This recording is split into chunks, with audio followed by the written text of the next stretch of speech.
Hello, out there, vinyl community. Happy Saturday. Welcome to the Prog Hat channel. I'm back with another video. This video that I'm about to do, I would say that it is a response to Tony Two from the Trunk. He did a video where, like, how do you choose? In other words, how do you choose the music you want to play, listen to? Whatever type of music you're into, what I guess gets you motivated to listen to music, whatever day you're choosing, what part of the day you're choosing. Then I watched Jeff Calico Silver's channel where he did a response to it, and so I really enjoy both videos. I agree with Jeff and his. He said the word indecision. Yeah, indecision leads to, I agree, like nothing getting done, not enjoying anything, not enjoying music, something you want to read. That could even be like watching my favorite TV series and music documentaries. Here lately, when I do watch my music documentaries, like, even though they're repeats, but I still like to watch them, like the one done by Ron Howard, where it's like the Beatle years, touring years. I never get tired of that one. That one is, I like the way that one was done. Then there's Chasing the Train. I really enjoyed that one. And the one about Miles Davis. That is really another good documentary. I don't remember the name of it. But let me go ahead and talk about, and I got a special surprise at the end of this video. Thanks for being here, folks. Well, lately here, the last few years, and I don't know when this has started. When I was younger, I would jump into my classic rock music automatically. That would include AC/DC, Led Zeppelin, Black Sabbath, Beatles, The Who, and that was always on my rotation. Later on, it became Yes, King Crimson, Genesis, folk music. But in the last few years, I don't know when this started. And I usually start my day off with classical music. I like the radio station here in Texas, and they have a lot of really interesting, cool programs that play a lot of different types of classical music by composers from all over the world, even down in South America, Mexico, everywhere. And they have a lot of cool programs. Sometimes it's focused on the Romantic period or the Renaissance, I forget, Brazilian type composers, guitarists. On Thursday nights, I used to listen to the Pittsburgh Symphony. I really enjoyed that. It was a live. I don't know if it was like live right then and there, but it was like a live broadcast. So what I'm getting at is, I usually start my day with classical music, and sometimes it stays that way the whole day. Sometimes I'll go listen to something of other artists that are instrumental, like Brian Eno. I'll listen to some ambient stuff.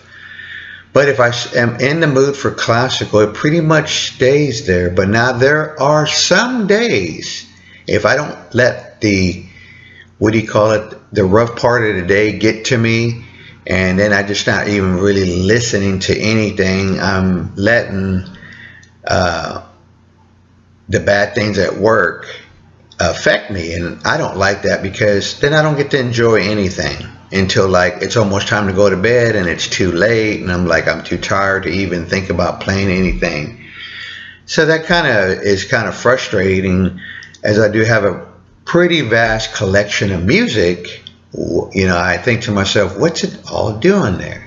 But how do I choose? A lot of times when I listen to classical music, and I got a few examples, I may jump into the next thing I listen to after a few hours of it. I may jump into an Alice Coltrane album like this one, which I have no idea how you pronounce this title, but I love her music. kind of real spiritual,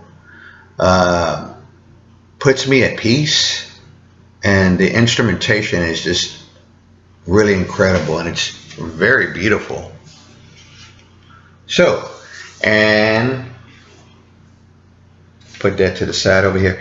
And then some days they may lead me to progressive. I may pull out a Yes album like this one and listen to this one over and over. I really love this record. And I like what Jeff said in his video, that he has this, I forgot the word, but his collection where he has the constant rotation, that he always goes to the next one. I like that idea. I'm kind of thinking about trying to incorporate that idea, and maybe that'll help me downsize. Because honestly, I think one day I'm not going to buy music that much anymore. I'll just be listening to my collection over and over and enjoying it. It hasn't got there yet, but some days I feel that way. And the same thing with books. I do like to read. I like to read classic literature, like Charles Dickens, Herman Melville, those kind of things. Some days classical music leads me into something hard and heavy, like this album, which I simply love. This album, Sad Wings to Destiny. I know I've shared this story, but I just remember the day in guitar class when this young guy came in and he was showing me that he had learned how to play Victim of Changes on the guitar. It was really incredible to watch. Incredible to watch. Or it may lead me to some heavy and dark, like Master of Reality. I don't think I've ever shown this, but I recently acquired this album. Yeah, this is a jump off from classical music. Isn't that weird that it's like that? I got to show this because I don't know if I ever showed this, but it's just real nice. One of those. And I got a really good deal on this. But yeah, sometimes my days start off with classical music, and then that helps me to sometimes choose what I'm going to listen to. Or it just may be the whole day where I listen to classical music. Or I go, let me go hear one of my favorite pieces of music, which is Planets by Holst. I have a few variations, but I love that music. That's one of my favorite pieces of music. Which sometimes too would, I do have a pretty nice collection of classical music. I'm happy with it. But then sometimes I want to downsize it to just like my favorite selection pieces of music that I can listen to over and over.